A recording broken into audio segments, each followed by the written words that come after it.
may kinontempt na naman. Di pa pala natatapos yan? Pinatawan po ng contempt order at pinakukulong po sa Kamara si Colonel Grijaldo. Sumusobra na siya. This is, I believe, his 4th time to skip the Quadcom and pero sa Senate wala naman siyang rotator cuff syndrome. I'm sorry, but I really believe it's high time that with the indulgence of all the chairmen that I move to cite Colonel Hector Grijaldo in contempt. Seconded. Okay. There's a motion.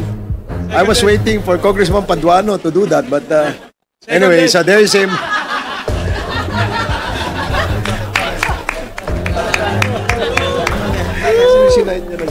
So there is a motion to cite Colonel Hector Grijaldo in contempt. Pero po ang ika-4 na beses na hindi nagpakita si Grijaldo sa naturang komite.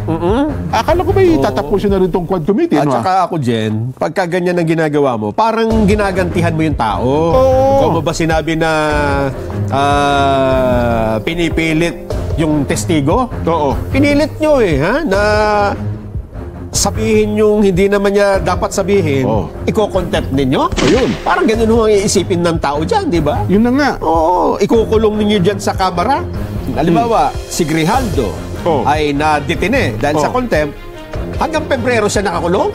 Kung hindi tatapusin ng Quadcom ang pagdinig. Kasi nakalagay dito, makukulong siya hanggang sa katapusan ng pag-iimbestiga ng Quadcom. Yun na nga. Naku, ewan ko lang kung kayo ay nasa matino pang pag-iisip pag ginawa niya.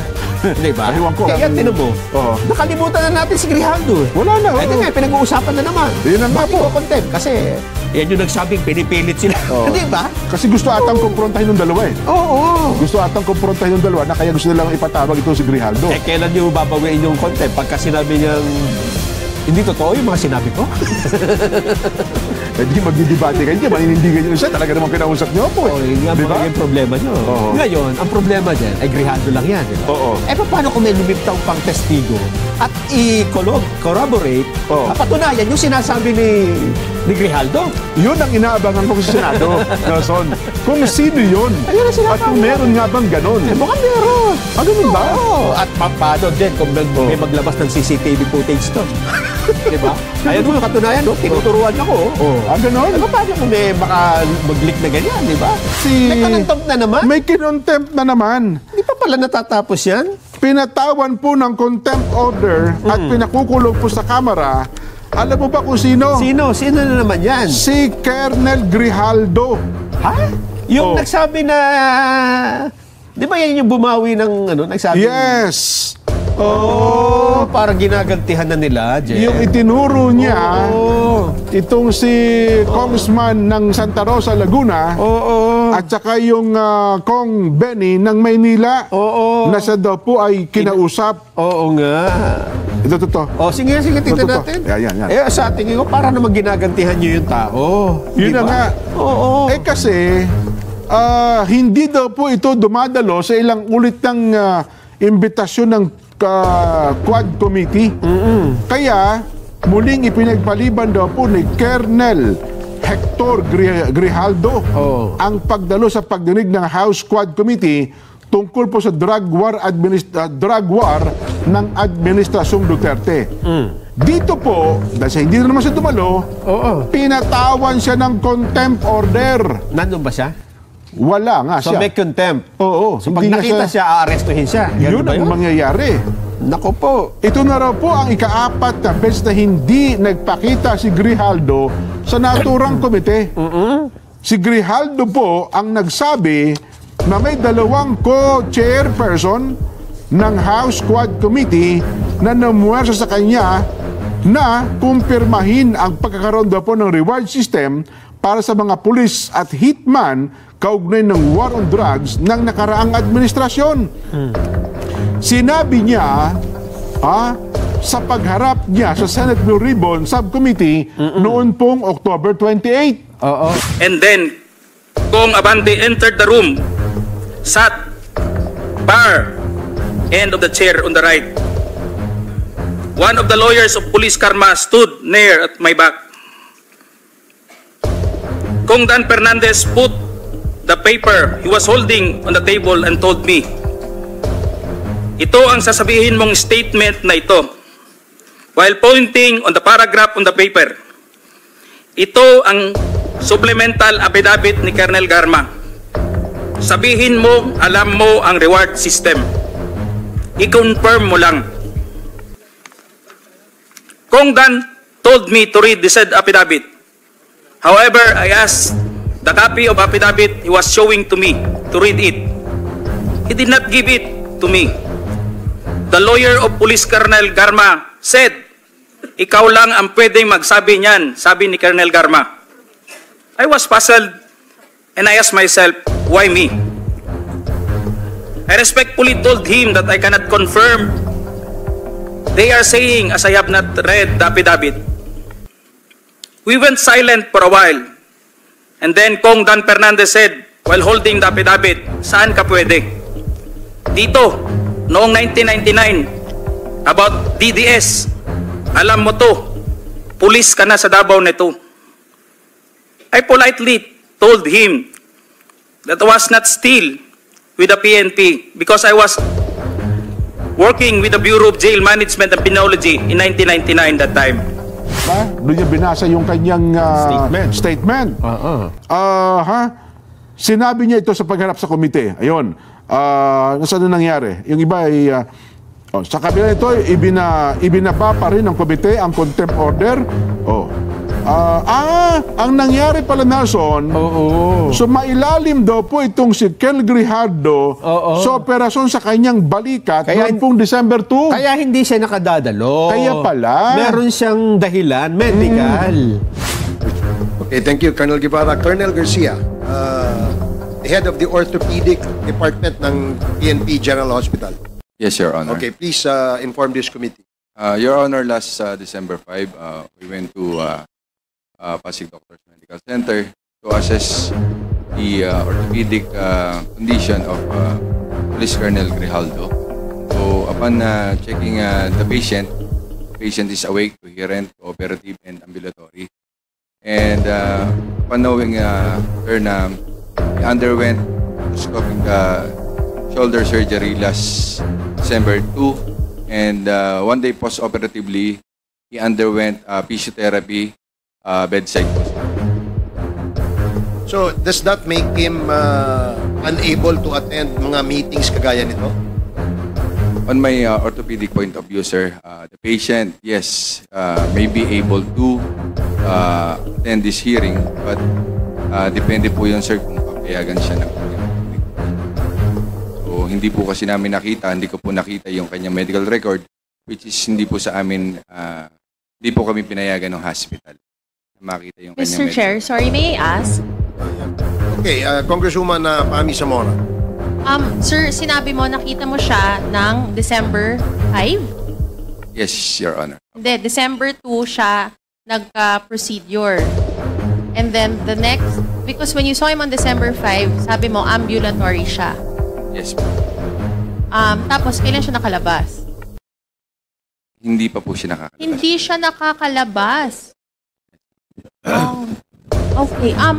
Is there a reason? Would you know, sir, kung bakit hindi siya nakakalabas? On my opinion, ma'am, no? Opo. So baka po mayroon pa siyang mga underlying medical condition. Baka po hindi pa siya nakiklear ng kanyang attending physician. Acute stress disorder. Okay. And so, if the procedure was December 2, because itong katabi ko si Kong PM, nagkaganon din siya eh. Am I right, Kong PM? Yes, Mr. Chair. And how long did it take you to, when you want, I'm sorry, I know this is out of line, but how long, I just want to make sure, kasi naiinis na ako eh. How long did it take you from your procedure to go back home? It took me 2 days, Mr. Chair. Okay, 2 days. So, okay. Chairman? Yes, SDS Gonzales. Well, Mr. Chairman, sa mga nanonood mga doktor, ako, 2 knee surgery, MTL at PCL. After my surgery, nagbike na po ako kagad at pinalakad na po ako ng doktor. baka parang iniinsulto po natin yung mga doktor natin. Parang hindi po yan kapapaniwala, no? At meron po akong broken shoulder sa basketball also. At therapy lang po yan. Hindi po yan inihiga. Pag inihiga mo yan, lalo kang mahihirapan. Kaya baka nanonood po yung mga doktor dito sa ating bansa o sa ibang bansa. Eh baka tatawanan po tayo pag yung mga reason nyo ganyan. So yun lang po, Mr. Chairman. Thank you, Congressman Gonzales. Pero, sa kabila nun, Ibinaba pa rin po ng komite ang contempt order at ipinag-utos pa ang detensyon ni Grijaldo dyan po sa Kamara de Representante. nako, Hanggang sa katapusan ng pag-iimbestiga ng Quad Committee. ay ano yan? Akala ko ba tatapusin na rin itong Quad Committee? At ano? saka ako, Jen, pagka ganyan ang ginagawa mo, parang ginagantihan mo yung tao. Oo. Kung mo ba sinabi na pinipilit yung testigo? Oo. Pinilit nyo ha? Na sabihin yung hindi naman niya dapat sabihin, iko-contempt ninyo? Ayun. Parang ganun ho ang iisipin ng tao dyan, di ba? Yun na nga. Oo, ikukulong ninyo dyan sa kamera. Ito ho kasi, sabihin na natin na ngayon ay nakapamayani kayo. Oo. May kulong nyo yung tao, pero lilitaw at lilitaw din ho ang katotohanan yan eh. Nako. Hindi nyo may tatago yan eh, hindi ba? Oo. Pagdating ng araw eh. At ang, ewan ko, inaabangan ko nga Nelson kasi tapos na ang budget hearing. Oo. Ang Senado ba sa pangunguna ni Senador Coco Pimentel ng Blue Ribbon Committee magpapatawag bawat ng investigasyon? Tukol dito sa... Di ba kasi nakaisang hearing na sila na pumunta nga ang Pangulong Duterte, di ba? Tapos hindi na nasundan. Tapos hindi na natuloy kasi nung nagbalik sila, ang pinagtunan ng pansin ng Senado ay ang ating panukalang budget. Aywan ko lang, ngayon, Tapos na yung budget. tapos na ang budget, magpapatawag bawat ng investigasyon. Pero isa sa problema, kasi hanggang Wednesday na lang, next week, ang hearing ng dalawang kapulungan. Ganun ba? Magkakaroon sila ng December break eh. Oo. At ang balik po nila, kung di ako nagkakamali, parang January, February pa. Matagal pa pala. Yun na nga. Yun po ang magiging sitwasyon dyan. So, ang mangyayari yan, Jen, halimbawa, si Grijaldo ay nadetine dahil sa contempt, hanggang Pebrero siya nakakulong. Kung hindi tatapusin ng Quadcom ang pagdinig. Kasi ang nakalagay dito, makukulong siya hanggang sa katapusan ng pag-iimbestiga ng Quadcom. Yun na nga. Naku, ewan ko lang ha, kung kayo ay nasa matino pang pag-iisip pag ginawa nyo yan.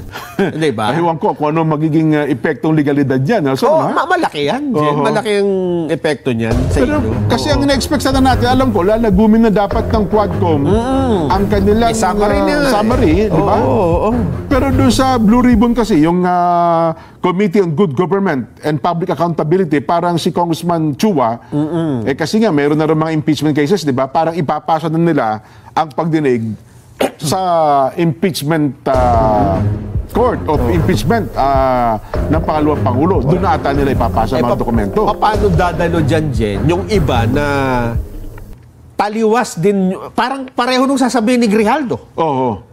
Sasabihin nila, pinapakulong nyo kapag ayaw nyo yung sasabihin eh. Ayun na nga. Diba? Paano pa dadalo dyan? At just in case na dumalo nga, at ganyan din ang linyahan ng sinasabi, pinilit nyong testigo na pumirma dyan sa testimonya, ito ang sabihin, pero hindi naman pala yan. Nako. Ang dapat nasasabihin, ipapakulong nyo rin ba? Aha. Kaya nga ako, Nelson, excited ako kung itutuloy pa ng Senado yung kanilang pagpapatawag din. Oo. Kasi pwede nilang ipatawag ulit si Grijaldo at yung iba pa. Gaya halimbawa, naalala ko na naman si Garma. Ano ba nangyari kay Garma talaga? Garma, nasa Amerika. Di ba sabi nila ibabalik ko sa Pilipinas? Mukhang ayaw nilang bumalik. Kasi pagka bumalik dito. Kasi inaabangan ata ng Senado na may bumalik. At iimbitahan din sa Senado yun ang ayaw nila mangyari, Jen. At kapag naimbita sa Senado... may iba tayong naririnig na mangyayari. Nako. Kaya minabuti nila na huwag siyang maging malaya dun sa Amerika. Kailangan naman basta ikulong ng pamahalaan ng Amerika. Yung saan?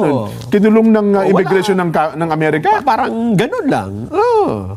Hindi, ang tanong doon, ako Senador Coco Pimentel, ano? Oo. At sino kumukup-kup ngayon kay Garma? At ano ang kalagayan? Ano kalagayan ngayon ni Anong Garma? status niya, di ba? Oo. Siya ba ay illegal migrant doon? Anong kaso niya? Nakakulong ba siya doon? Ano ba nangyari? So kung siya ay wala palang visa, i-cancel daw yung visa. Totoo. Ba't hindi siya pinapauwi? Kasi kung di ba naalala mo si Alice Guo, pagkakahuli ngayon. Uwi ka agad Proseso kinabukasan. Bakit ito? Nasundo pa nga, di ba? Ng PNP. Mukhang may umaamoy na hindi humaganda. Nako. Yun, Diba? malalim na pakahulugan. Ngayon, ito kay Grijaldo, ewan ko kung tama ang strategy nila, Jen, ha?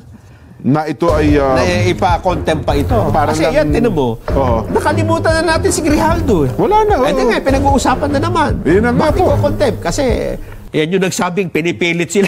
Hindi ba? Kasi gusto atang kumprontahin ng dalawa eh. Oo. Gusto atang kumprontahin ng dalawa na kaya gusto nilang ipatawag ito si Grijaldo. Kailan nyo babawiin yung contempt? Pagka sinabi niyang hindi totoo yung mga sinabi ko? Di magdidebate kayo dyan, maninindigan yung isa. Talaga naman kinausap niyo ako eh. Yun nga magiging problema nyo. Ngayon, ang problema dyan ay Grijaldo lang yan, di ba? Paano kung may lumiptaw pang testigo at i-corroborate, patunayan yung sinasabi ni Grijaldo? Yun ang inaabangan ko sa Senado, Nelson. Kung sino yun? Ayun ang sinasabi. At kung meron nga bang ganon? Mukhang meron. Ganun ba? Oo. At paano, Jen, kung may maglabas ng CCTV footage doon? Diba? Ayan yung katunayan, tinuturuan ako. Ganon? Paano kung may mag-leak na ganyan, di ba? Nako. Kasi halimbawa, yung operator ng CCTV, ay nakonsensya. Sabi lang, ito, para ito tinatakot nyo kami dalawa kayo. Para sa kapakanan ng bayan ito. Hindi na baling mawalan ako ng trabaho. Marami sa ba siguro magbibigay sa akin ng trabaho. Ito po yung kopya. Ganon? Paano yan, di ba? Nako. Nakakakabanga yan, Nelson, ano ha? Anyway, abangan natin. At kung kahit na nangkarasis, alam ko, Nelson, kasi dati nalan mo, nung nagkaroon ng pagdinig, di ba, sa Senado, recess yun eh. Pero pinayagan ng Senado na magpatawag ng komite, nagpatawag ng pagdinig, investigasyon, ang Blue Ribbon Committee ng Senado. Yes. Recess yun eh. Ngayon, aywan ko lamang kung papayagan ulit siya ng Senate President na magkaroon ng pagdinig kahit sila po ay nakareses. Hindi ko alam ang rules. Pero kung mangyayari yun, sino-sino kaya ang iimbitahan nila? Paano kung nagkatotoo nga yung sinabi mo, no? Walang lahat pwedeng mangyari, no? Everybody, lahat ay possible. Posible? Diba? Ay, nako. Anyway, ayan ang pakaabangan natin ngayon, Nelson.